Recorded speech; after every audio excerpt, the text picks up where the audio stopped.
حسبنا الله ونعم الوكيل، نعم المولى ونعم النصير. أعوذ بالله من الشيطان اللعين الرجيم. بسم الله الرحمن الرحيم. الحمد لله رب العالمين، والصلاة والسلام والتحية والإكرام على سيدنا ومولانا وحبيب قلوبنا وطبيب نفوسنا وشفيع ذنوبنا بالقاسم محمد. اللهم صل على محمد وآل محمد وعلى أهل بيته الطيبين الطاهرين المنتجبين المنتخبين المعصومين الذين أذهب الله عنهم الرجس وطهرهم تطهيرا.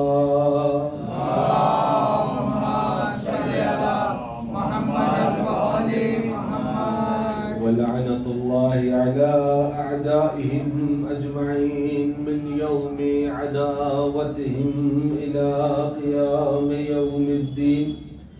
أما بعد، فقد قال رسول الله صلى الله عليه وآله: فاطمة بضعة مني فمن آذاها آذاني. صلوات پڑھتے ہیں. اللهم صل على محمد وآل محمد. سرور کائنات پیغمبر اسلام حضرت محمد صلی اللہ علیہ اللهم صل على محمد وآل محمد. ارشاد ہو رہا ہے، کیا فرماتے ہیں؟ فاطمہ تو وضعت منی، فاطمہ میرا جگر پارا ہے. فمن آذاها آذانی، اور جس کسی نے فاطمہ کو اذیت دی اس نے گویا مجھے اذیت دی ہے. اس حدیث شریفہ کے ذیل میں اپنی معروضات کو آپ کے سامنے پیش کر رہا تھا. آج چند باتیں جناب سیدہ کی زندگی سے متعلق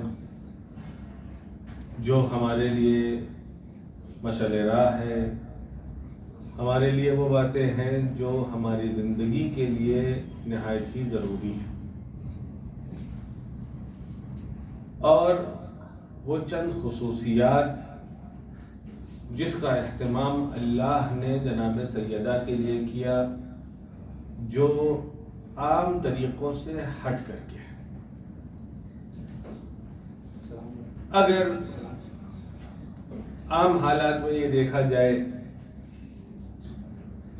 کہ ہمیں اگر کوئی چیز چاہیے ہوتا ہے تو ہم اللہ کی بارگاہ میں دعا کرتے ہیں، دعا کرنے کے بعد مسلسل مانگتے ہیں، اور اگر ہماری مصلحت میں وہ چیز ہوتی ہے تو ہمیں اللہ عطا کرتا ہے.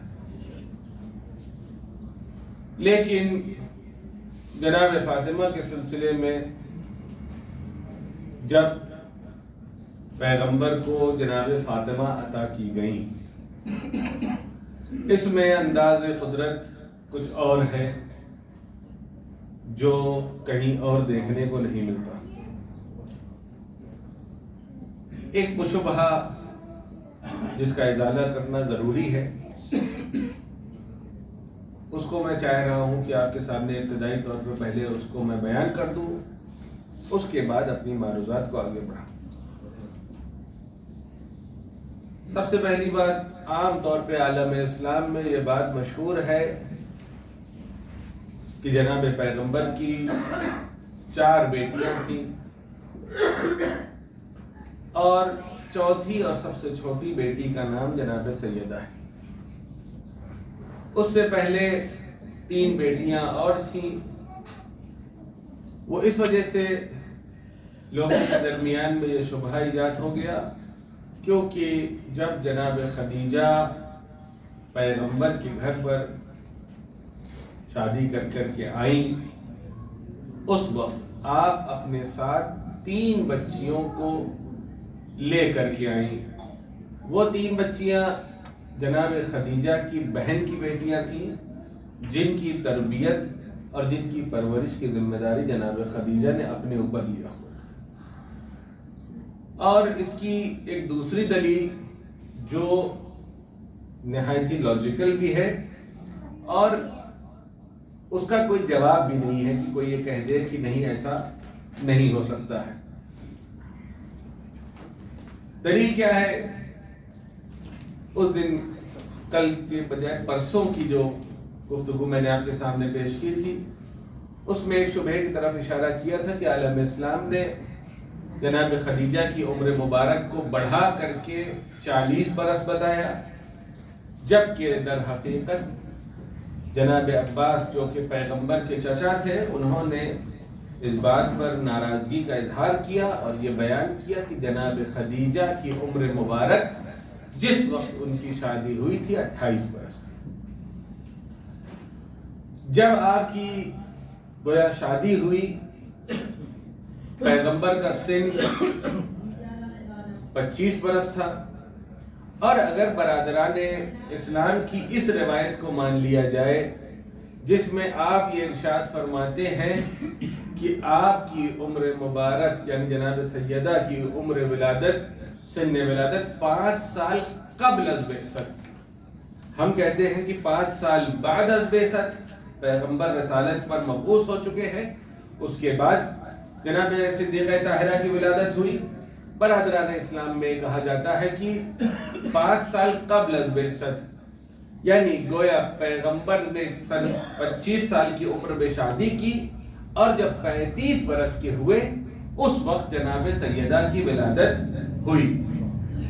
اب سوال یہ ہے کہ عالم اسلام میں یہ بات متفق علیہ ہے کہ سب سے پہلی ولادت جناب قاسم کی یعنی پیغمبر کی سب سے بڑی اولاد، سب سے بڑے فرزند جناب قاسم کی ولادت اس وقت ہوئی جس وقت پیغمبر اسلام کی عمر 29 سال تھی، یعنی شادی کے 4 سال کے بعد جناب قاسم کی ولادت ہوئی۔ اسی وجہ سے پیغمبر کی کنیت ابو القاسم، ابھی خطبے میں بھی کیا کہا؟ ابو القاسم محمد،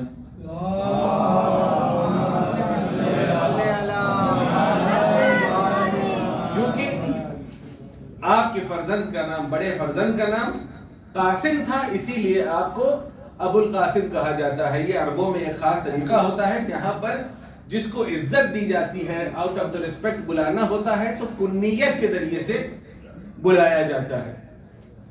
آج بھی 2 وجہ سے کنیت انسان کو ملتی ہے عرب میں۔ ایک وجہ یہ ہے کہ یا تو بڑے بیٹے کی بنیاد پر جو سب سے بڑی اولاد ہوتی ہے اس کے بنیاد پر اس کو کنیت دی جاتی ہے، جیسے پیغمبر کو ابو القاسم کہا گیا ہے، یا جیسے جناب ابو طالب کو ابو طالب کہا گیا ہے۔ جناب ابو طالب کا اصل نام عمران تھا، لیکن جناب طالب چونکہ سب سے بڑے فرزند تھے، اس بنیاد پہ جناب ابو طالب کو شہرت ابو طالب کے نام سے، یہاں تک کہ اس حد تک یہ کنیت مشہور ہے کہ ہمیں اور آپ کو ان کا اصلی نام بھی بہت کم لوگوں کو معلوم ہے، اور بعض لوگوں کے جو کنیت ہے اس کے بعد تو ان کا نام بھی ہمیں ٹھیک سے تاریخ میں نہیں ملتا ہے۔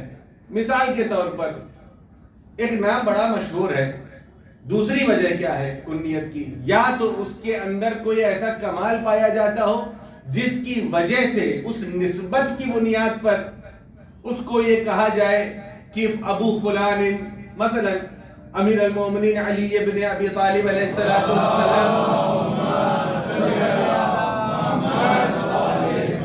آپ اتنا زیادہ سجدہ گزار تھے، اتنا خاکی تھے کہ آپ کو کنیت ملی ابو تراب۔ ابو الحسن بھی کہے جاتے تھے امام حسن کی بنیاد سے کہ حسن کے بابا ہیں ابو الحسن، ابو الائمہ، ابو الحسنین، یہ بھی کہا جاتا تھا آپ کی فرزندوں کی بنیاد پہ۔ لیکن آپ کی جو قربت اس خاک سے تھی جس پر آپ ہمیشہ عبادت گزار رہا کرتے تھے، اس کی بنیاد پہ آپ کو ابو تراب کہا جاتا تھا۔ یا کسی آدمی کا مزاج اتنا خراب ہو جائے کہ کوئی بھی عقل والی کوئی بھی علم والی بات ماننے کو تیار نہ ہو تو ایسے لوگوں کو تاریخ نے ابو جہل بھی کہا ہے. ابو جہل کا نام ابو جہل نہیں تھا. اتفاق کی بات یہ ہے کہ قبل از اسلام قبل از دعوت ذو العشیرہ اس کا نام ابو الحکم تھا. صاحب حکمت، صاحب سمجھ، صاحب وزم، یہ اس کا نام تھا. لیکن چونکہ جہل کی طرف اتنا زیادہ مائل ہو گیا کہ تاریخ نے اس کا نام ابو الحکم سے موڑ کر کے ابو الجہل کر دیا، کیونکہ وہ جاہلانہ حرکت اور ابھی بھی گمراہی میں اپنے آپ کو ملوث کیے رہا، جس کی وجہ سے تاریخ نے اس کو ابو جہل کر دیا. یہ چند بنیادیں ہیں جس کی وجہ سے کنیت ملتی ہے. یا ہمارے یہاں ایک اور کنیت بڑی مشہور و معروف ہے، وہ ہے جناب ابو الفضل العباس کی.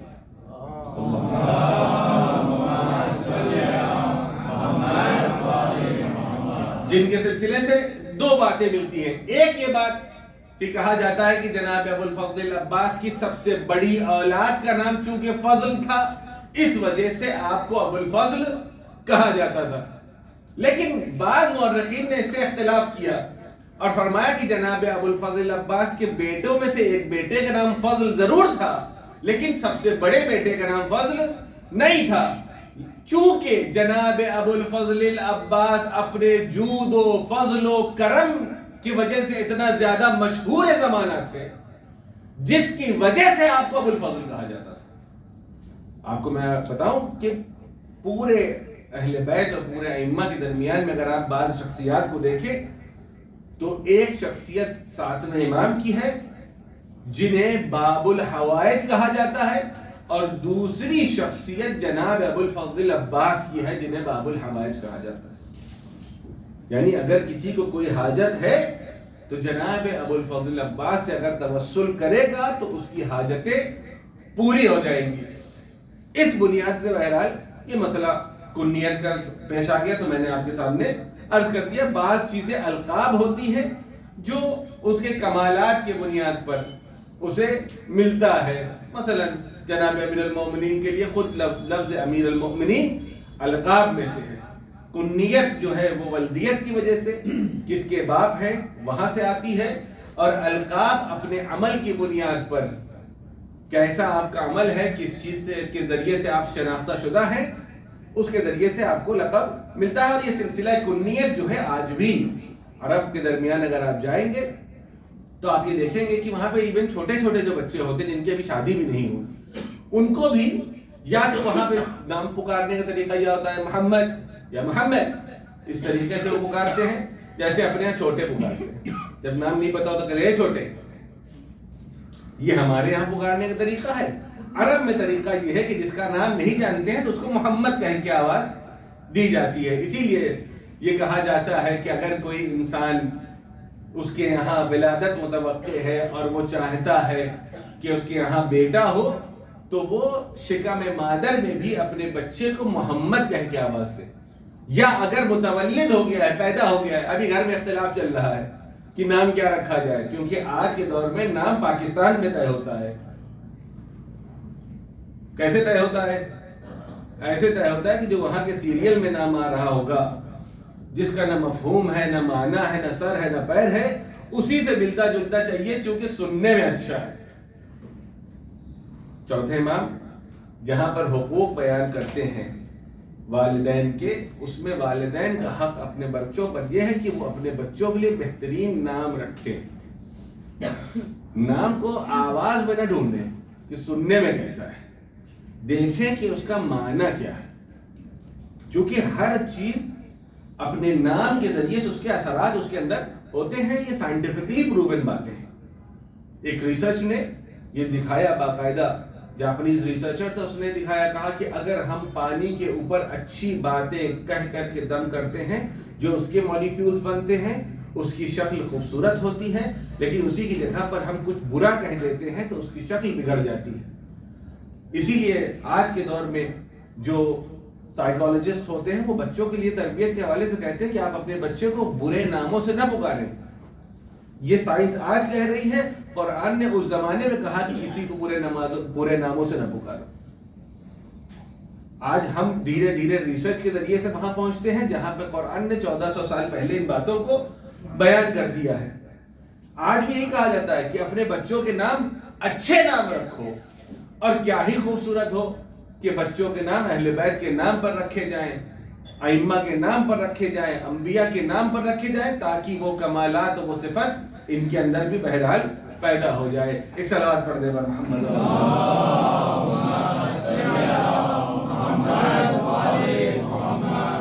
بہرحال عام طریقہ کیا ہے؟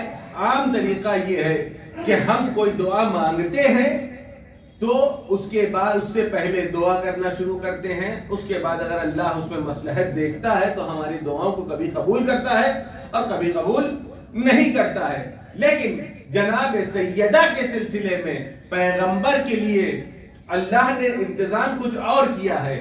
کیا کیا کہ جب جناب سیدہ کو عطا کر دیا، پیغمبر کو دے دیا، کہا بسم اللہ الرحمن الرحیم انا اعطیناک الکوثر، کہ اے رسول ہم نے آپ کو عطا کیا ہے کوثر کو. طریقہ کیا ہے؟ ہم پہلے کہتے بار الہ ہماری اس دعا کو قبول فرمائیے، ہمیں یہ چیز چاہیے، ہمیں وہ چیز چاہیے، ہم نماز پڑھ رہے ہیں، ہم صدقہ دے رہے ہیں، ہم روزے رکھ رہے ہیں، ہم دعائیں کر رہے ہیں، ہم مناجاتیں کر رہے ہیں، اس کے بعد کوئی نعمت ہمیں عطا ہوتی ہے. لیکن جناب سیدہ کے سلسلے میں اللہ نے نظام کو الٹا رکھا. پہلے یہ کہا کہ ہم نے تمہیں کوثر عطا کر دیا، اب آپ کی ذمہ داری ہے فصل لربک وانحر. اب جب میں نے آپ کو عطا کر دیا ہے، اب آپ آئیے مصلی پر اور نماز قائم کیجئے اور قربانی پیش کیجئے. ایک صلوات پڑھ دے پر محمد و آل محمد. پہلے عطا کیا ہے اور اس کے بعد پھر کہا کہ اب آئیے مصلی پر. یعنی عطا پہلے ہوئی اور طلب بعد میں ہے. یہ حضور کے لیے اللہ نے اہتمام کیا، کیونکہ اللہ جانتا ہے کہ کیا مصلحت ہے.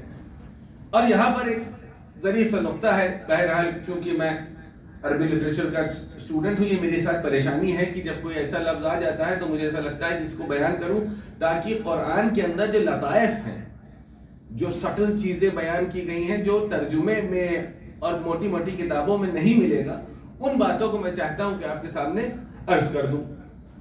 اس میں اس آیت کریمہ میں جو ہم اور آپ، ہمارے چھوٹے چھوٹے بچے بھی اس کو آسانی سے پڑھتے رہتے ہیں. لفظ آیا انا اعطیناک الکوثر، ہم نے آپ کو عطا کیا ہے کوثر.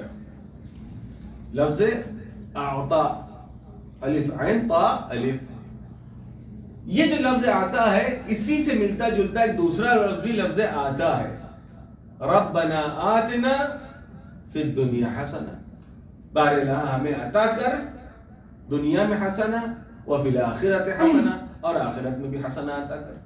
دونوں میں لفظ عطا اور اعطا میں دونوں میں معنی ایک ہے، عطا کرنے کے معنی میں، دینے کے معنی میں. لیکن ایک ظریف سا فرق پایا جاتا ہے. فرق کیا ہے؟ کہ جو چیزیں اللہ عطا کرتا ہے، ربنا آتنا والا، اس میں امکان پایا جاتا ہے کہ ابھی دے بعد میں چھین لے. یعنی آپ نے حسنہ مانگا، کیونکہ اللہ نے کہا ادعونی استجب لکم، تم مجھ سے مانگو میں تمہیں دوں گا. لیکن دوں گا تو پھر اگر آپ نے جہاں اطاعت چھوڑی تو واپس بھی لے لوں گا. آؤٹ گوئنگ کے ساتھ ساتھ انکمنگ بھی ہے، دونوں طرف ہے. یعنی ہم نے اگر دیا ہے تو واپس بھی لے لوں گا. ہمیں چاہیے کوئی چیز، ہم نے کہا بار الہ یہ چیز مجھے عطا کر دے. خدا نے کہا تو نے مانگا ہے میں تجھے عطا کر دوں گا.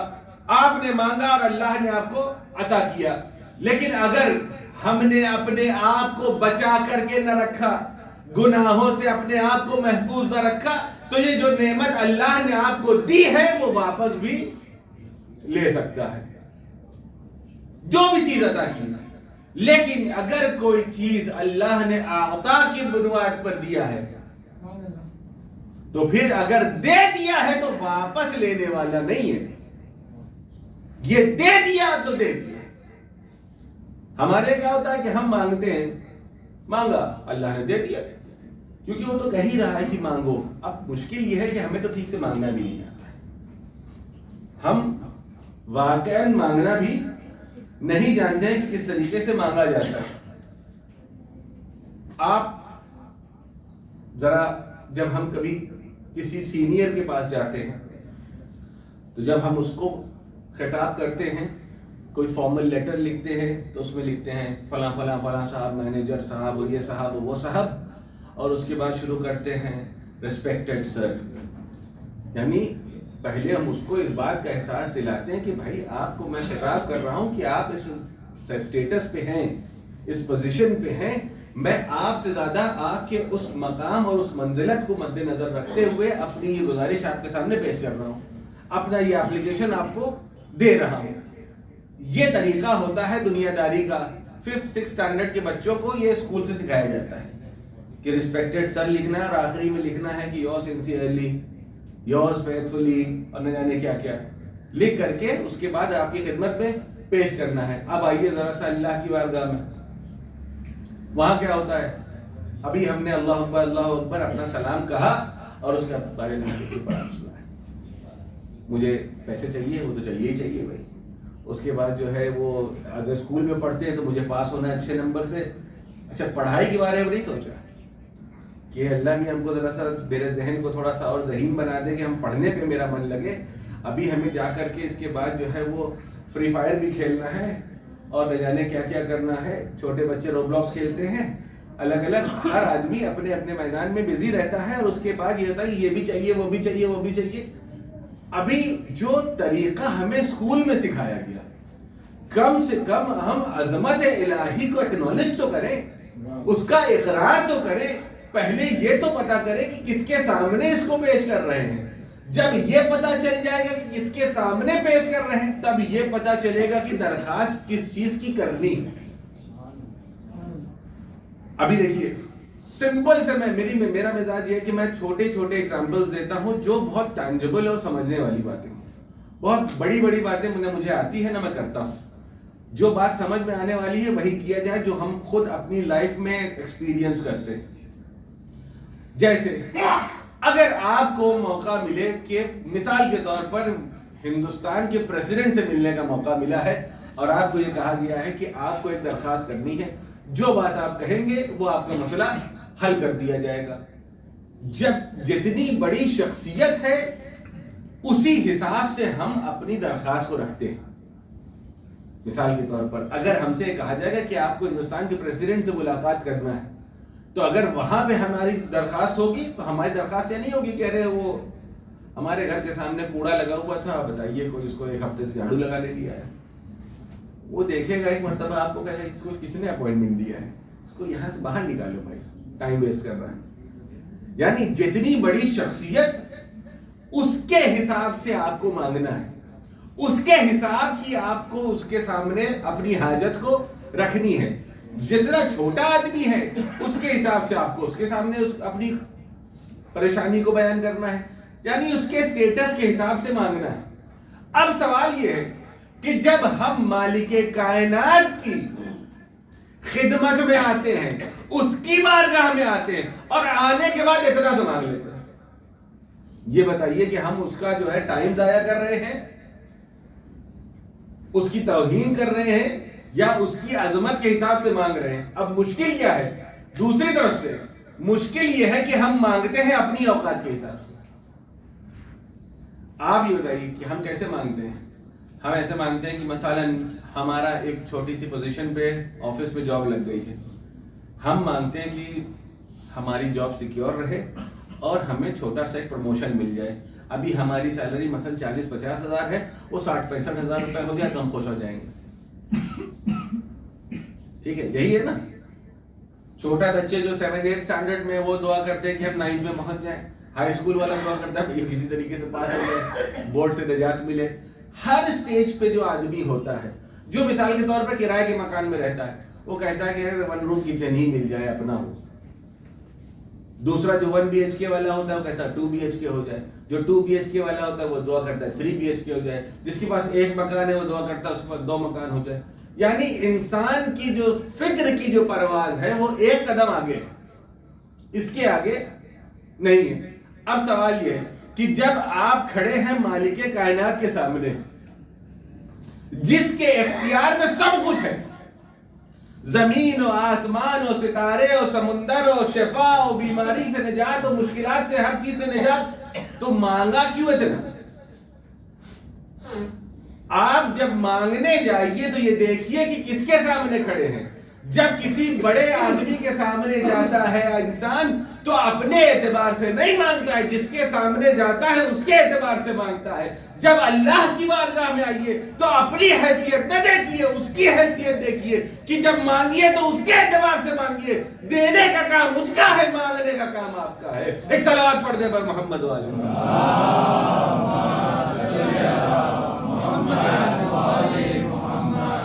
بھائی، کوئی آسمانی بات نہیں کر رہا ہوں، بالکل زمینی بات ہے، اور اس نے بھی یہ طریقہ سکھایا ہے۔ ایسا نہیں ہے کہ اس نے کہا کہ نہیں دیکھیے پہلے جائیے اپنا بینک بیلنس چیک کر کے آئیے، پہلے دیکھیے کہ آپ انکم ٹیکس کی کون سی سلیب میں آتے ہیں، کہ 2.5 لاکھ کے نیچے والے تو آپ تو ایسے ہی ریجیکٹڈ ہیں، آپ کیا مانگنے ہی آئے ہیں، غریب آدمی ہیں۔ نہیں، اس نے کہا کہ جب آپ ہماری بارگاہ میں آئیے تو پھر یہ نہ دیکھیے کہ آپ کیا مانگ رہے ہیں، آپ یہ دیکھیے کہ کس سے مانگ رہے ہیں۔ اور یہ کوئی عام بات نہیں کر رہا، ابھی میں ایک مثال دے دیتا ہوں، آپ کے سامنے خود واضح ہو جائے گا۔ ابھی رجب، شعبان اور رمضان آنے والا ہے۔ رمضان میں نماز ظہرین کے درمیان میں ایک دعا پڑھی جاتی ہے جسے دعائے حج کہا جاتا ہے۔ بسم اللہ الرحمن الرحیم، اللہم ارزقنا حج بیتک الحرام فی عام ھذا وفی کل عام۔ کہ بار الہ تو مجھے حج کا رزق عطا کر۔ اللہ رازق ہے، جو چیزیں رزق ہیں آپ مانگ لیجئے، تو مجھے حج کا رزق عطا کر، فی عامی ھذا اس سال، وفی کل عام ہر سال۔ اب سوال یہ ہے حج کتنے کا ہے؟ 2 حاجی یہاں موجود ہیں، 7 لاکھ، 4 لاکھ، 5 لاکھ، 8 لاکھ، 16، 17، 18 لاکھ تک کا بھی حج ہوتا ہے۔ اب بتائیے آپ کی سیلری کا پیکیج کتنا ہے؟ آدمی سوچتا ہے کہ سارے زندگی ہم جوڑیں گے تو ایک مرتبہ حج پہ جائیں گے، اور رمضان میں روز کہتا ہے اللہم ارزقنا حج بیتک الحرام۔ اس میں تو یہ ہونا چاہیے کہ دعا کے آخر میں ایک چھوٹا سا سٹار بنا ہو جس میں لکھا ہونا چاہیے ٹرمز اینڈ کنڈیشنز اپلائیڈ۔ پہلے بینک بیلنس دیکھیے، اس کے بعد ہی آپ حضرات دعا کیجئے۔ ہونا چاہیے کہ نہیں ہونا چاہیے؟ بھائی یہ کہے کہ جس کے پاس اتنا پیسہ ہے وہی کہے، وہاں پہ تو ایسا کچھ بھی نہیں ہے۔ جیسے ایڈ آتا ہے کہ میوچول فنڈ میں انویسٹمنٹ کریے، اور اس کے بعد آخر میں بہت جلدی سے بولتا ہے 2x کی سپیڈ سے کہ سبجیکٹ ٹو مارکیٹ رسک، تو وہ تو کسی کو پتہ ہی نہیں چلتا کہ وہ کیا کہہ رہا ہے۔ تو یہی چیز یہاں پہ بھی ہونا چاہیے، لیکن یہاں پہ کچھ بھی نہیں دیکھتے ہم۔ خدا یہ کہہ رہا ہے کہ تم مانگو کہ مجھے اس سال حج پہ جانا ہے، ہم یہ دیکھ رہے ہیں کہ ہمارے اکاؤنٹ میں کچھ بھی نہیں ہے۔ خدا نے یہ کب کہا کہ تم اپنا اکاؤنٹ دیکھو؟ اس نے کہا کہ تمہارا کام ہے مانگو۔ آپ واقعاً ایمانداری کے ساتھ یہ سوچ کر کہ اللہ نے مجھ سے مانگنے کو کہا ہے، میں اس سے مانگ رہا ہوں، اس کا کام استجابت کرنا، وہ استجابت کرے گا۔ آپ مانگ کے دیکھیے، اس کا کام ہے دینا۔ پریشانی کیا ہے؟ اگر ہم اپنی روزمرہ کی زندگی کو دیکھیں تو اکثر پریشانی ہم اس چیز کی لیتے ہیں جس سے ہم سے کوئی تعلق ہی نہیں۔ ہم یہ سوچ رہے ہیں کہ ہماری جاب کا کیا ہوگا، ہمارے گھر کا کیا ہوگا، ہمارے کھانے پینے کا کیا ہوگا، ہمارے رزق کا کیا ہوگا۔ ہمیں لگتا ہے کہ گھر ہم چلا رہے ہیں۔ نہ آپ کے آنے سے پہلے کوئی بھوکا تھا، نہ آپ کے چلے جانے کے بعد کوئی بھوکا رہنے والا ہے۔ اس کی ذمہ داری اللہ نے خود اپنے اوپر لے رکھی ہے۔ بلکہ بعض تو میں یہ کہوں گا، بعض لوگوں کو تو میں نے یہ دیکھا ہے کہ جب تک زندہ تھے گھر والے پریشان تھے، جب سے چلے گئے ہیں گھر کے حالات بھی اچھے ہو گئے۔ پتہ چلا کہ جو ابھی تک ساری پریشانی تھی وہ سمجھ رہے تھے کہ ہم گھر چلا رہے ہیں، جب تک وہ چلا رہے تھے تب تک مصیبتیں تھیں، اور جب سے اللہ نے چلانا شروع کیا تب سے سب خیریت۔ اور اس کی ایک اور مثال عرض کر دوں، آپ ذرا 2 قسم کے لوگ ہمارے پاس ہوتے ہیں۔ ایک وہ ہوتے ہیں جو بیچارے جاب کر رہے ہوتے ہیں، ایک وہ ہوتے ہیں جو ریٹائر ہو گئے ہیں۔ یہی 2 حال ہے، یا تو جاب کر رہا ہے یا تو ریٹائرڈ ہے. اب جو بیچارہ جاب کر رہا ہے، یعنی ابھی اس کے پاس جسمانی طاقت ہے، ابھی اس کے اندر صلاحیت ہے، اس کے پاس جاب اپرچونٹیز ہیں، وہ کہیں نہ کہیں جاب کر سکتا ہے، پیسے کما سکتا ہے، گھر والوں کا خیال رکھ سکتا ہے، یہ آدمی پریشان ہے. آج ہی یہاں آنے میں آج تھوڑا تاخیر ہوئی، چونکہ اس سے پہلے مسائل زندگی کا پروگرام کی ایک ریکارڈنگ تھی، اس میں سے میں آیا، وہاں پہ بھی یہی مسئلہ تھا کہ کسی نے کہا کہ یہ بتائیے کہ کیا میں آفس میں مجھے کہا گیا ہے کہ میں داڑھی مجھے شیو کرنا پڑے گا، آغا سیستانی کا مسئلہ کیا ہے؟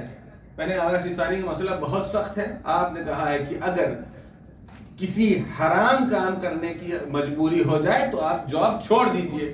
اب ہر آدمی پریشان ہے کہ اگر جاب چھوڑ دیں تو اب کیا ہوگا. بھائی آپ تو ابھی بھی جاب کرنے کے لائق ہیں، ذرا جو ریٹائر ہو گئے ان سے پوچھئے. یعنی جو ریٹائر ہو گیا ہے اس کا ایمان زیادہ مضبوط ہے، کیونکہ اسے پتا ہے کہ اب دنیا والوں سے ہمیں کوئی امید نہیں ہے سوائے خدا کے. اس کا ایمان بالکل اطمینان میں. آپ اس کو کبھی ٹینشن میں نہیں دیکھیں گے کہ اب کیا ہوگا، اب کیا ہونا ہے، جو ہونا تھا سب ہو چکا، اب اللہ کے اختیار میں چلا گیا. جب تک انسان کا ہاتھ پیر چل رہا ہوتا ہے تب تک وہ پریشان رہتا ہے کہ اب کیا ہوگا، اب کیا ہوگا، کچھ نہیں ہونے والا ہے. آپ کو لگتا ہے کہ آپ گھر چلا رہے ہیں، آپ گھر نہیں چلا رہے ہیں. اللہ نے کہا ہے کہ رزق کی ذمہ داری میرے اوپر ہے، میں آپ کو دوں گا. اگر خدا نخواستہ کوئی بیمار ہو گیا تو کیسے گھر چلتا ہے؟ اس کی ذمہ داری ہے، وہ چلاتا ہے. جب انسان دنیا سے چلا گیا خدا نخواستہ، اس کے بعد بھی گھر چل رہا ہوتا ہے، اس کو لگتا ہے کہ ہم چلا رہے ہیں. اسی وجہ سے جو لفظ استعمال ہوا ہے گھرداری میں، اس میں بھی کیا لفظ استعمال ہوا ہے؟ لفظ نفقہ، کہ مرد کے اوپر اس کے اہل خانہ کا نفقہ واجب ہے. نفقے کا کیا مطلب ہے؟ نفقے کا لفظ آیا ہے لفظ نفق سے. نفق کہتے ہیں ٹنل کو، یعنی ادھر سے جیسے اپنے یہاں ٹرین آتی جاتی ہے، یہاں ٹنل سے آئی، ادھر سے نکل گئی، ادھر سے آئی، ادھر نکل گئی. اب یہ بتائیے کہ شروع کدھر سے ہوتا ہے؟ یہ ٹنل کی شروعات کس طرف سے، ختم کس طرف سے؟ جو ادھر سے ٹرین آ رہی ہے وہ کہے گا شروعات یہاں سے ہے، ختم ادھر ہو رہی ہے. جو ادھر سے ٹرین آ رہی ہے وہ کہے گا شروع ادھر سے ہو رہی ہے، ختم ادھر سے ہو رہی ہے. یہ نفق جو ہے نہ ادھر سے شروع ہو رہا ہے نہ ادھر سے شروع ہو رہا ہے. نفق کا کام یہ ہے، ٹنل کا کام یہ ہے کہ ادھر کی چیز کو ادھر پہنچا دے. انسان کے اوپر، مرد کے اوپر، شوہر کے اوپر اسی نفقے کو رکھا ہے. یعنی اللہ نے کہا کہ اگر تم فقیر ہو تو تم شادی کرو، یغنیہم اللہ من فضلہ، اللہ تمہیں اپنے فضل سے غنی بنا دے گا. تمہارے ذریعے سے تمہاری حیثیت صرف اس ٹنل کی جیسی ہے. تم یہ نہ سوچنا کہ تم اپنے گھر والوں کو پال رہے ہو، نہیں، تمہیں صرف ذریعہ بنایا گیا ہے. تم میرا بندہ تمہارے گھر میں آ گیا، اب میں نے تمہیں ذریعہ بنا دیا کہ میرا رزق تمہارے ذریعے سے وہاں تک پہنچے گا. ورنہ ہماری اور آپ کی کوئی حیثیت نہیں ہے، ہم بیچ میں بالکل یوزلیس ہیں. صرف ہماری حیثیت یہ ہے کہ ہم اس پائپ کی طرح ہے کہ پانی ادھر سے آیا ادھر چلا گیا. اب یہ بتائیے کہ جب پانی کہیں رکنے لگتا ہے تو کیا کرتے ہیں؟ اگر کسی پائپ میں پھنس جاتا ہے یا تو ہم اس کو ڈسکنیکٹ کر کے کہیں اور سے جوڑ دیتے ہیں. اسی لیے کبھی کبھی ایسا ہوتا ہے کہ اللہ کے نظام میں ہے کہ اگر ہم نے چاہا کہ کسی کا رزق روک دیں، ہم یہ سوچ لیں کہ ہمارے اوپر ہے، ہم چاہیں گے تو دیں گے اور ہم چاہیں گے تو نہیں دیں گے. اللہ کیا کرتا ہے؟ کہتا ہے ہمارا کام ہے پہنچا دینا. اس پائپ سے نہ جائے گا تو کہیں اور سے پہنچا دیں گے، اس کا کنیکشن کٹ کریں گے، کہیں اور سے وصل کر دیں گے. ہماری اور آپ کی اس سے زیادہ کوئی حیثیت نہیں ہے. بس اللہ کا شکر یہ ہے کہ اس نے آبرو بچائی رکھی ہے کہ لوگوں کو لگتا ہے کہ ہمارے ذریعے سے جا رہا ہے، ہم لوگوں کا پورا کر رہے ہیں. پہلا وعدہ اللہ نے کیا ہے لوگوں کو پہنچانے کا. یہی طریقہ یہ جو میں نے سورہ کوثر آپ کے سامنے عرض کیا، اللہ نے جب پیغمبر کو جناب فاطمہ عطا کیا تو آپ کو دو قسم کے حکم دیے. ایک حکم یہ دیا فَصَلِّ لِرَبِّكَ، کہ اپنے پروردگار کی بارگاہ میں آؤ اور نماز کو قائم کرو. یعنی کبھی کوئی نعمت ملے تو سب سے پہلے شکر ہے خدا کا. جیسے ہی ہوتا کیا کہ جیسے ہی نعمت ملی تو کہتا ارے ہماری محنت تھی، ہم ہی نے آسمان میں سوراخ کیا ہے. وَإِلَّا کسی اور کی بس کی بات نہیں تھی. نہیں، انسان کو ہمیشہ یہ یاد رکھنا چاہیے کہ اللہ کا نظام ڈیفرنٹ طریقے سے چلتا ہے، دنیا کا نظام دوسرے طریقے سے چلتا ہے.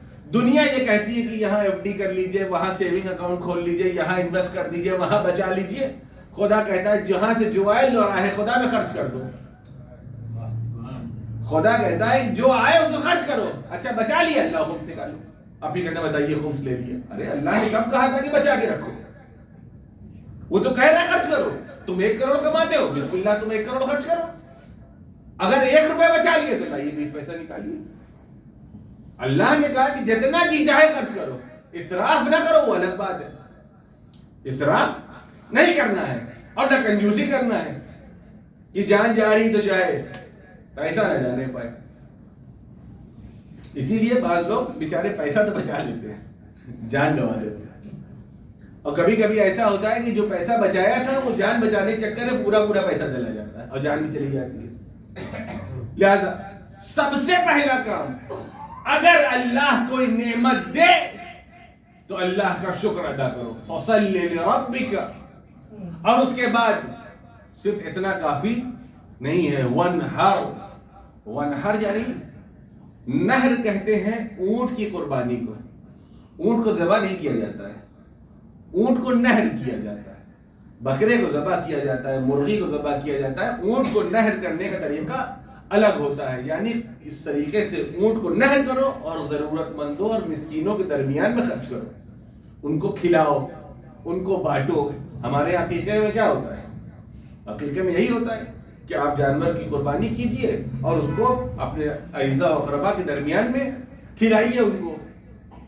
ہم یہ سمجھتے ہیں کہ سر کو منڈوا دینے کو عقیقہ کہتے ہیں. وہ سر کے منڈوا دینا مستحب ہے کہ آدمی سر کو منڈوا دے. عقیقہ اصل جو ہے وہ جانور کی قربانی ہے. بال کو منڈانا ہمارے یہاں منڈن نہیں ہوتا ہے، کیونکہ ہم نے دیکھا کہ بعض لوگوں کے یہاں سر منڈا دینا جو ہے وہ منڈن جو ان کے یہاں ہوتا ہے وہ ہمارے یہاں نہیں ہے. البتہ یہ مستحب ہے کہ انسان، پیغمبر نے بھی یہی عمل انجام دیا تھا. جب حسنین علیہ السلام کی ولادت ہوئی تو آپ نے 7ویں دن عقیقہ کیا جس میں ایک جانور کی قربانی کی اور جو سر پہ جو بال تھے اس کو ترشوا کر کے اس کے برابر کی چاندی راہ خدا میں صدقہ دیا. یہ طریقہ ہے. اگر بال نہ بھی منڈوایا جائے اور صرف جانور کی قربانی کروا دی جائے تو بھی عقیقہ ہو گیا. ہمارے یہاں یہ ہوتا ہے کہ سر کا بال نہیں منڈا. ارے بیچارے کے پاس ہے ہی کتنا کہ اس کے پیچھے پڑے ہوئے ہیں. اس کو بہرحال جب جی چاہے بعد میں بھی منڈوا سکتے ہیں، کوئی حرج نہیں ہے. یہ دو الگ الگ چیزیں ہیں.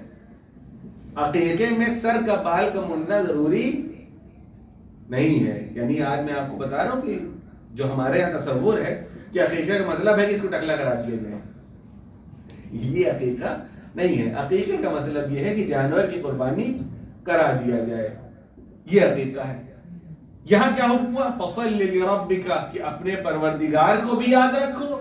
ونہر، نہر کرو جانور کو اور لوگوں کے درمیان میں تقسیم کرو. اس کا مطلب یہ ہے کہ ایک طرف اللہ کا شکر بھی ضروری ہے، دوسرے طرف بندے خدا کا بھی شکر ضروری ہے.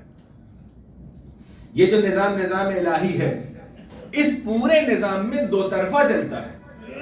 ہمارا جو مذہب ہے، ہمارا جو دین ہے، وہ رہبانیت اور گوشہ نشینی کا دین نہیں ہے. ہمارا دین یہ ہے کہ آپ لوگوں کے درمیان میں رہیے. ہمارا دین یہ ہے کہ لوگوں کے ساتھ رہیے. اسی لیے گھر میں نماز پڑھی تو اس کا ثواب کم ہے، مسجد میں آ کے پڑھی تو ثواب زیادہ ہے. آپ دیکھیے ہمارے یہاں کوئی بھی ایسا عمل یہ نہیں کہ آپ گوشے میں کریے. نہیں، آپ نے شادی کی ہے، ولیمہ کیجئے، شہر والوں کو بلائیے، رشتہ داروں کو بلائیے، کھلائیے. آپ نے مکان خریدا ہے، مستحب ہے آدمی لوگوں کو بلائے، دعوت کرے اور اعلان کرے، لوگوں کو بلائے. کوئی بھی عمل ہے باجماعت ہونا چاہیے. کیوں؟ کیونکہ ملنا جلنا، ایک دوسرے کے ساتھ رہنا، یہ انسان کے ہر طریقے کی سلامتی کی گارنٹی. ابھی آپ ویسٹ میں جائیے، وہاں کے جو مسائل ہیں، ہر آدمی ڈپریشن میں ہے. جب میں نے پہلی مرتبہ ہمارے جو کچھ دوستان تھے ان کو میں نے دیکھا اور ان کے یہاں کے مسائل سنتا تھا کہہ رہے فلاں صاحب تو ڈپریشن میں چلے گئے. ہم نے کہا یہ کون سی جگہ ہوتی ہے؟ بعد میں چلا نہیں وہ کوئی جگہ نہیں ہے, آدمی وہ سائیکولوجیکلی ایسا ہوتا ہے کہ وہ چلا جاتا ہے. پہلے ہمارے یہاں تو مجھے ڈپریشن میں جا رہے ہیں, پہلے دماغ خراب ہے, کہیں جانے کی ضرورت نہیں, یہاں بیٹھو صلوات پڑھتے ہیں محمد.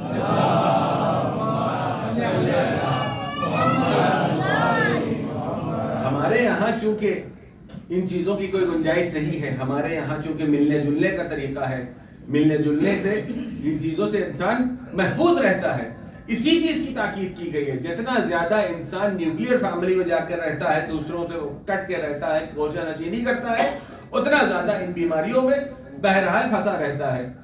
اسی لیے کہا گیا ہے کہ لوگ ایک دوسرے سے ملاقات کریں, اور اسلام نے بھی ہر جگہ پر یہ کہا ہے کہ جہاں پر ایک تو اپنے اور اپنے درمیان میں اور اپنے اور خدا کے درمیان میں رابطہ مضبوط رکھے, دوسرا یہ ہے کہ جب کبھی اس کے یہاں کوئی خوشی کا موقع آئے تو دوسرے مرد مومن کو بھی یاد رکھے. یہ خصوصیات ہیں ایک کامیاب زندگی کی, اور یہی علامت متقین کی بھی ہے. جو صاحب تقوی افراد ہیں ان کے لیے کیا بیان کیا گیا ہے؟ الذین یؤمنون بالغیب ویقیمون الصلاۃ ومما رزقناہم ينفقون. متقی افراد کی 3 علامتیں. پہلی چیز یہ ہے کہ عقیدے کے اعتبار سے غیب پر اس کا ایمان ہونا چاہیے. اگر غیب پر ایمان نہیں ہے تو وہ مومن نہیں ہے. کیوں؟ کیونکہ ہمارے یہاں عقیدے میں 5 چیزیں پائی جاتی ہیں. پہلا عقیدہ ہمارا اصول دین میں کیا ہے؟ وہ ہے توحید. توحید کی بنیاد ہی غیب پر ہے. ہمارا خدا دکھائی نہیں دیتا ہے کہ ہم کو دکھائی دے جائے کہیں پہ تو ظاہر ہو جائے, نہیں. ہمارے پورے کے پورے اصول دین پورا کا پورا غیب پر ہے. پہلے مرحلے میں توحید, اللہ غیب میں. دوسرے مرحلے میں عدالت الہی, جب خدا غیب میں ہے تو اس کی عدالت بھی غیب میں ہے. تیسرے مرحلے میں نبوت, آج کے دور میں کوئی نبی نہیں ہے, وہ بھی غیب میں ہے. چوتھا ہے امامت, آج جو ہمارا وقت کا امام ہے وہ بھی پردے غیب میں ہے. 5ویں شے ہے قیامت, نہ ابھی تک آئی ہے نہ ہم کو اس کے بارے میں پتا ہے, وہ بھی غیب میں ہے. اگر کوئی انسان مومن بننا چاہتا ہے, متقی بننا چاہتا ہے, تو پہلے مرحلے پہ اسے ان غیب کی چیزوں پر ایمان رکھنا ہو. یہ 5 کی 5 چیزیں جو ہمارے بنیاد ہیں ہمارے دین کی, وہ سب کے سب غیب ہیں. اسی لیے کہا گیا متقی وہ ہے جو سب سے پہلے مرحلے پہ ان چیزوں کے اوپر ایمان رکھے. دوسرا کیا ہے؟ وَيُقِيمُونَ الصَّلَاةَ, یعنی پہلے اپنے عقیدے کو مضبوط کریں. کیونکہ ہمارے ایک بڑی فیشنیبل چیزیں ہیں, وہ یہ ہے کہ عقیدہ بڑا مضبوط ہے ہمارا, کیونکہ ہم کہہ رہے ہیں. ہر آدمی کہتا ہے کہ الحمدللہ عقیدہ مضبوط ہونا چاہیے, باقی عمل کی ضرورت نہیں ہے. ہم مولا سے بڑی محبت کرتے ہیں, اہل بیت سے بڑی محبت کرتے ہیں, لہذا اگر یہ ہم نے کام کر لیا ہے تو اس کے علاوہ اب ہمیں کسی چیز کی ضرورت نہیں ہے. جب بھی بھیا آپ مسجد میں نہیں دکھائی دے رہے, نماز میں نہیں دکھائی دے رہے, کبھی مصلی پہ نہیں دیکھا, ارے کم سے کم ایک مسلمان وہ ہوتا ہے جو عید میں آتا ہے, آپ تو وہ بھی نہیں آ رہے ہیں. پتا چلا کہ وہ کچھ اور کام کرنے میں مشغول ہے, کیونکہ اپنے یہاں یہ بیماری بھی ہے. بہرحال یہ مسائل تو اپنے یہاں ماشاءاللہ سے اتنے زیادہ ہیں کہ کہاں کہاں تک آدمی کس کس کا ذکر کرے. کیا کہتے ہیں؟ عقیدہ بڑا مضبوط ہے. عقیدہ اس بات کو کہتے ہیں جس بات کی بنیاد پر ہم عمل کریں. صرف زبان سے کہہ دینے کا نام عقیدہ نہیں ہوتا ہے. عقیدہ بنتا کیسے؟ 5 منٹ میں چاہتا ہوں اس کو میں اپنے بچوں کے سامنے عرض کرتا ہوں. عقیدہ کس بات کو کہتے ہیں؟ عقیدہ ایسی بات کو کہا جاتا ہے جو ہم دن بھر میں مثلا 20 باتیں ہم نے سنی, 20 میں سے 2 باتیں ہمارے ذہن میں رک گئی. کسی نے کوئی بات بتایا, مثال کے طور پر کچھ لوگ یہاں پہ ممکن ہے بینک وغیرہ میں جاب کرتے ہوں, اور یہ ہو جائے کہ مثال کے طور پر کل جو ہے وہ فلاں بینک کا فلاں کمپنی کے ساتھ ٹائی اپ ہونے والا ہے. اب مجھے ایسا لگتا ہے کہ مثلا اس کا اسٹاک بہت اوپر جانے والا ہے.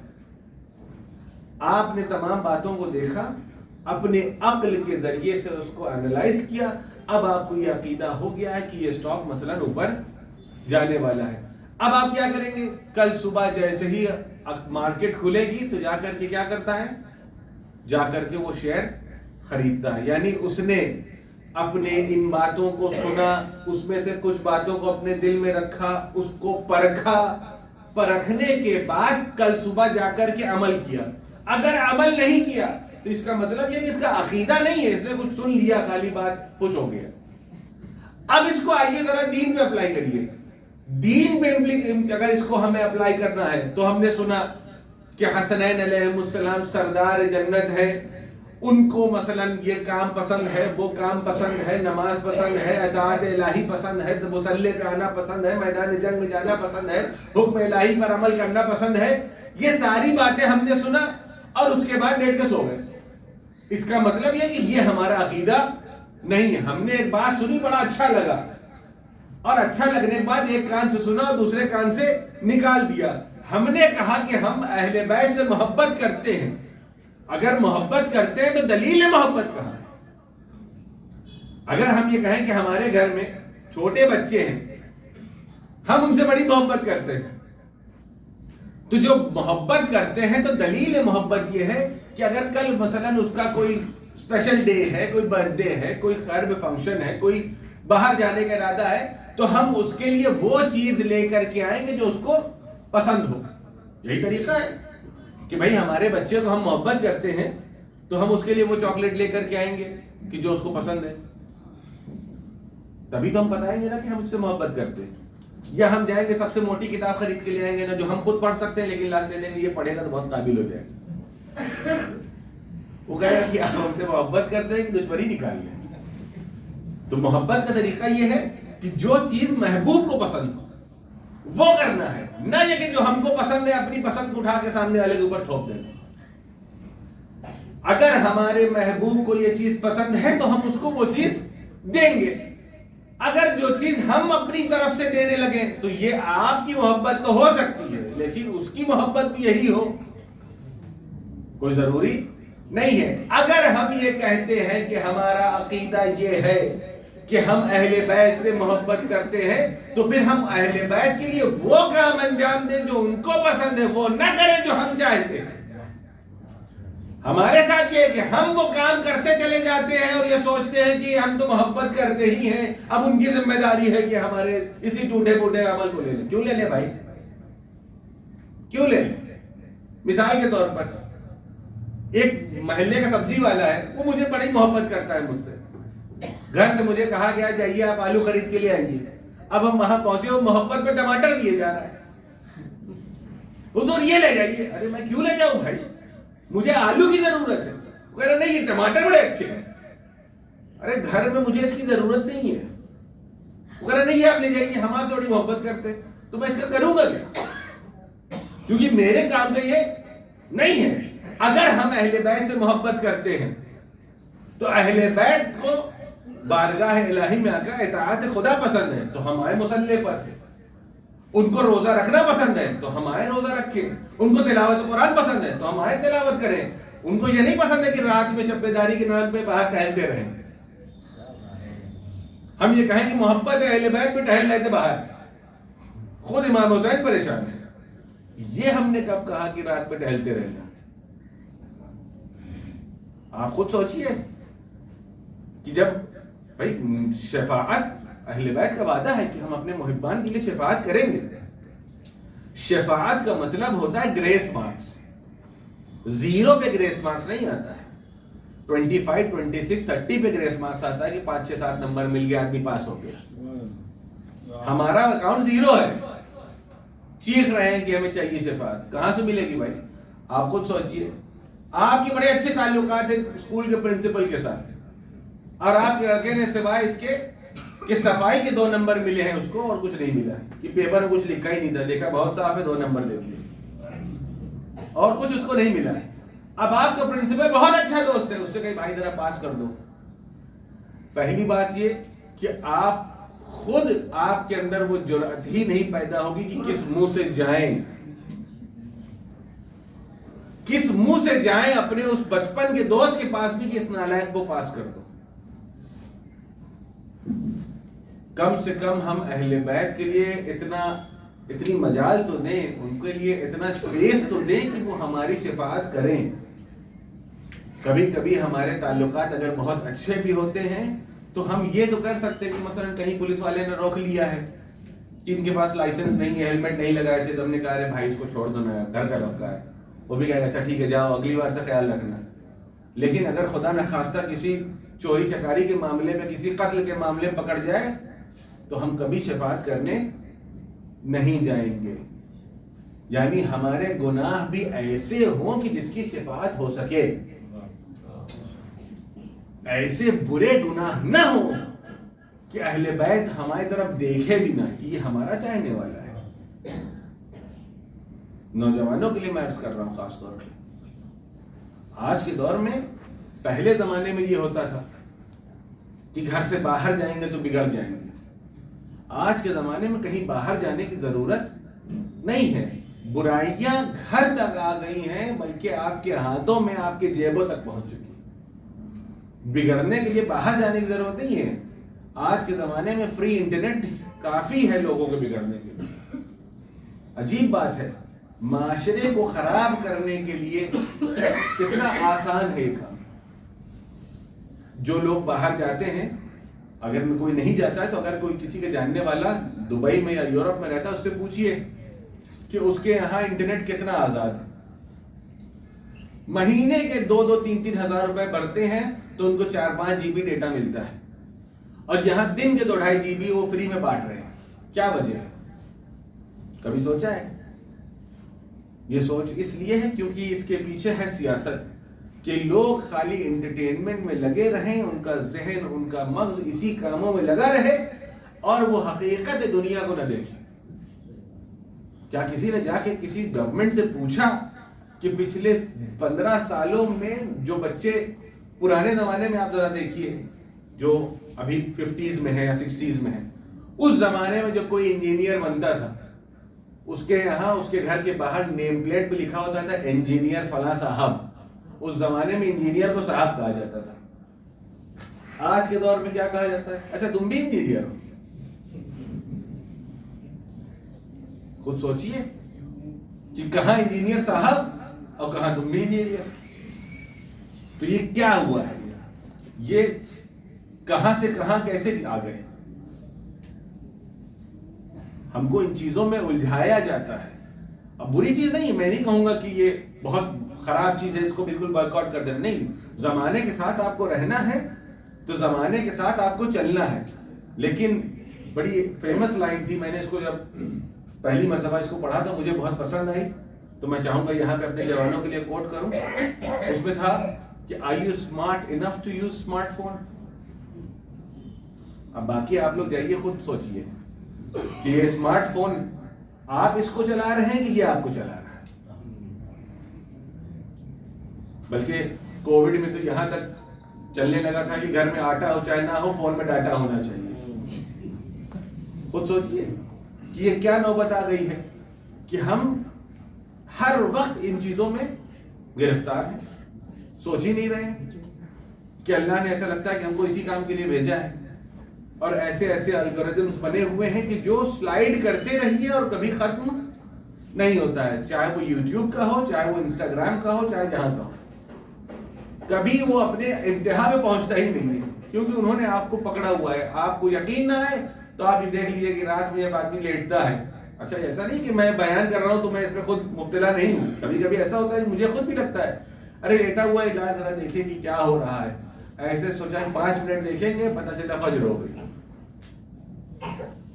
کیوں؟ کیونکہ اس کو بنایا ایسا گیا ہے کہ آدمی اس میں الجھا رہے اور دوسری چیزوں کے بارے میں وہ سوچے نہیں، اور اس میں یہ بہت سارے مسائل ہوتے ہیں جس میں ایک نئی چیز میں نے اس دن پڑھی، پروکراسٹینیشن، یعنی انسان کیا کرتا ہے؟ انسان چیزوں کو پیچھے ڈھکیل دیتا ہے۔ جیسے صبح میں کیا ہوتا ہے، جو لوگ آفس جاتے ہیں یا جو اسکول جاتے ہیں، ہر آدمی کے موبائل میں کم سے کم 5-6 الارم لگا ہے، 7:01، 7:05، 7:06، اور جیسے جیسے بجتا جاتا ہے ویسے ویسے ابھی اٹھیں گے، ابھی اٹھیں گے، ابھی اٹھیں گے، بند کرتا رہتا ہے۔ اور وہ کیا کرتا ہے, لیٹتا ہے تو اس کے بعد ایڈجسٹمنٹ کرتا ہے کہ اچھا ٹھیک ہے, ہم نے سوچا تھا کہ یہ کریں گے, اب اس میں سے ایسا ہے کہ پہلے سوچا تھا نہا بھی لیں گے تو اب نہا دے کاٹ دیتے 5 منٹ سو جاتے. آج سوچا تھا کہ نئی شرٹ پہنیں گے, اس پہ پریس کرنا ہے تو اس کو کاٹ دیتے. ابھی یہ سوچا تھا یہ کر لیں گے, اس کو بھی چھوڑو, آج یہاں پہ اٹھے تو یہاں سے گئے. وہ کیا کرتا ہے کہ اپنے ہر کام کو بجائے اس کے کہ فوری طور پر انجام دے, اس کو اور زیادہ آگے پش کر دیتا ہے. اس طریقے سے وہ اپنی زندگی گزار رہا ہے. اور یہ ساری باتیں ایسا نہیں ہے کہ میں کہیں الگ سے کر رہا ہوں, یہ ہمارے اور آپ کے درمیان کی بات ہے. ہمیں اپنی زندگی کو اگر سدھارنا ہے, اپنی زندگی کو سنوارنا ہے تو در اہل بیت پہ آنا ہوگا اور اہل بیت کی بتائی ہوئی تعلیمات پہ عمل کرنا ہوگا, تبھی ہماری زندگی سدھرے گی. اہل بیت کے در پہ جب آئیں گے تو وہ ہمیں جینے کا طریقہ سکھاتے ہیں. امیر المومنین علی بن ابی طالب علیہ السلام,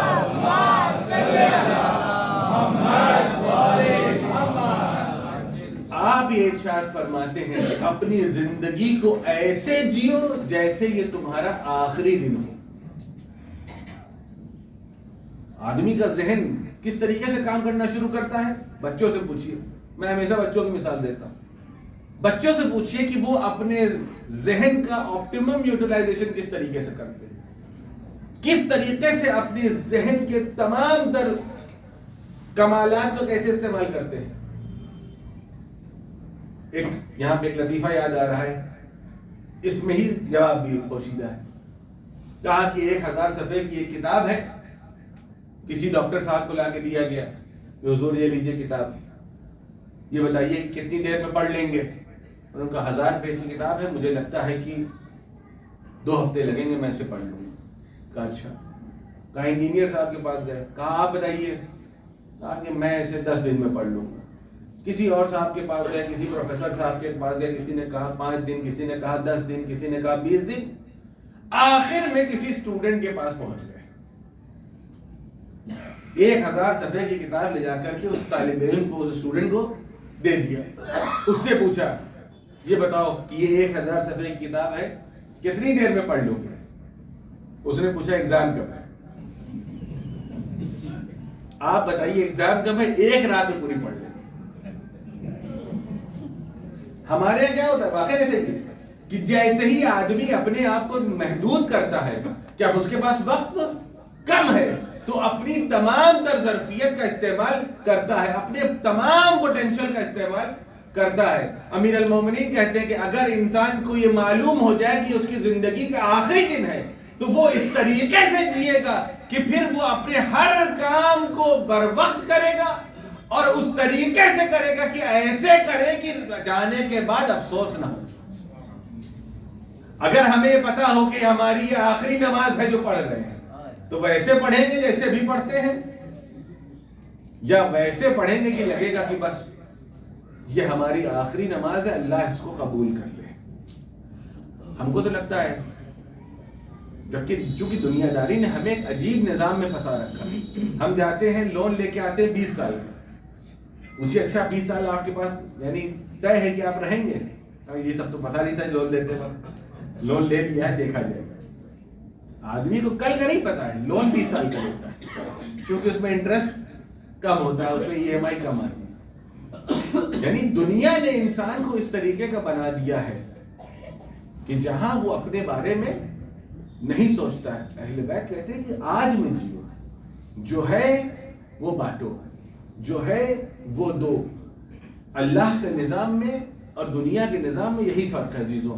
دنیا کے نظام میں یہ ہے کہ آپ جتنا بچائیں گے اتنا آپ کے کام آئے گا. اللہ کے نظام میں یہ آپ جتنا دیں گے اتنا آپ کے کام آئے گا. جتنا آپ دیں گے. اگر کسی کو اللہ کی نگاہ میں اٹھنا ہے تو اسے اللہ کے سامنے خود کو جھکانا پڑے گا.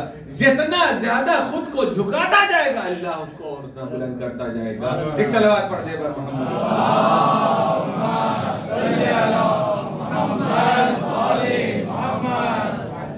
یہی طریقہ ہے. دیکھیے پورا کا پورا دین جو ہے وہ بڑا ہی پیراڈاکسیکل طریقے سے چلتا ہے. یعنی دنیا کے نظام سے الٹا ہے. دنیا کہتی ہے بچاؤ گے تو تمہارا, دین کہتا ہے دے دو گے تو تمہارا.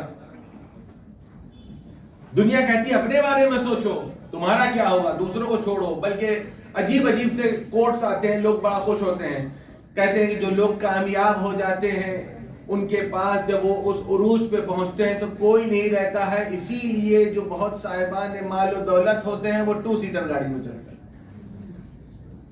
کیا ہوا, 5 کروڑ کی کار خریدا ہے, اس میں 2 سیٹ ہے کوئی. کیونکہ دنیا کی نگاہ میں جتنا زیادہ تنہا ہو گئے اتنا کامیاب. دین کی نگاہ میں یہ ہے کہ جتنا زیادہ آپ کے اطراف میں لوگ آ گئے اتنا کامیاب. دین کہتا ہے کہ آپ دوسرے کے لیے مانگیے. امام حسن فرماتے ہیں کہ میں نے دیکھا میری ماں جناب سیدہ عبادت میں مشغول ہے, ساری رات عبادت میں مشغول ہے, دعائیں کرتی جا رہی ہیں. جب صبح کے نزدیک کا وقت آیا تو میں نے جا کر کے اپنی مادر گرامی سے کہا کہ مادر گرامی, میں نے ساری رات آپ کو دعا کرتے دیکھا ہے اور یہ دیکھا کہ آپ اپنے لیے کچھ نہیں مانگ رہے. ساری رات آپ نے دعا کی, مانگا کس کے لیے؟ پڑوسیوں کے لیے, دوسروں کے لیے, غیروں کے لیے. جناب سیدہ کہتی ہیں بیٹا حسن, الجار ثم الدار, پہلے دوسروں کے لیے مانگیے تاکہ آپ کو عطا ہو. اللہ کا نظام بھی یہی ہے, جتنا آپ دوسروں کے لیے مانگیں گے اتنا آپ کی حاجتوں کو اللہ پورا کرتا ہے. کیوں؟ کیونکہ اللہ غیور ہے, غیرت دار ہے. اللہ کی غیرت اس بات کو گوارا نہیں کرتی ہے کہ میرا بندہ کسی دوسرے کے لیے مانگے, میں اس کی اس حاجت کو پورا کر دوں, اور یہ جب اپنے لیے مانگے تو اس کی حاجت کو پورا نہ کروں. دوسروں کے لیے مانگتا ہے تو اللہ اس کی حاجت کو بھی پورا کر دیتا ہے. عزیزوں, بس اپنی باتوں کو یہیں پہ سمیٹ رہا ہوں میں. یہی طریقہ ہمیں اہل بیت نے سکھایا. دین کا طریقہ اور ہے, دنیا کا طریقہ اور ہے. یہ ایام ہے جہاں پہ اہل بیت کے اوپر مصیبت کا پہاڑ ٹوٹے. جناب سیدہ گھر پہ تشریف فرما ہے اور امیر المومنین ابھی جناب پیغمبر کے جنازے کو دفنا کے واپس آئے. جناب سیدہ زار و قطار گریہ کر رہی ہیں. ایک مرتبہ جب کچھ دن گزر جاتے ہیں, جناب سیدہ امیر المومنین سے کہتے ہیں کہ ابو الحسن یہ بتائیے کہ آپ کی کیفیت کیسی تھی جس وقت آپ نے جناب پیغمبر کو قبر میں اتارا. اللہ اکبر. جناب امیر المومنین کی ذات کے لیے جناب پیغمبر کا وجود اتنا اہم تھا کہ اگر اس چیز کا اندازہ لگانا ہے تو آپ اس چیز کو دیکھیے کہ جس سال پیغمبر نے اپنے 2 محسن کھوئے تھے اس سال کو جناب پیغمبر نے عام الحزن کا نام دیا تھا. ایک جناب ابو طالب, دوسرے جناب خدیجہ. اب ذرا امیر المومنین کے حیات میں آئیے تو دیکھیے کہ یہی وہ سال ہے سن 11 ہجری کہ جہاں امیر المومنین نے اپنے دونوں محسنوں کو کھویا ہے. ایک جناب پیغمبر کی شکل میں, دوسرا جناب سیدہ کی شکل میں.